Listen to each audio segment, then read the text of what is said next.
KX250 in stock trim is one of the worst bikes we ever tested. It's known as the stomp and turn bike. This bike was like riding a bucking Bronco. The power band was shorter than Danny DeVito with a hit harder than Mike Tyson's left hook. But no matter how bad the 2006 KX250 was, they weren't going to change a thing. The grand plan was already in motion to stop production on the smoker and dump its R&D money into the new 4-stroke line. In 2007, Kawasaki pulled the plug on production of the KX250.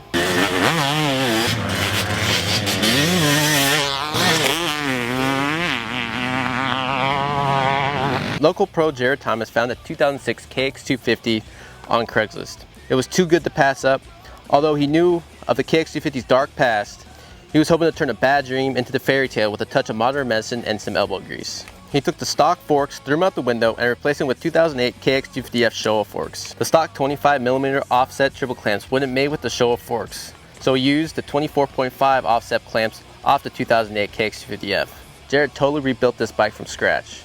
He repowder coated the frame, totally redid the motor, put an FMF pipe, Boyzine clutch covers, oversized front rotor, Boyzine supercooler, and with a list that goes on and on. On the track, this bike felt better than it came off the showroom floor. It had more power, it handled better, but one thing you really can't cure is turning. It's just a chassis that you can't fix. You can make better, but you can't perfect it. Are you a two-stroke lover? Head over to Motocross Action's YouTube channel, where we have tons of new two-stroke videos and updates on all your favorite bikes.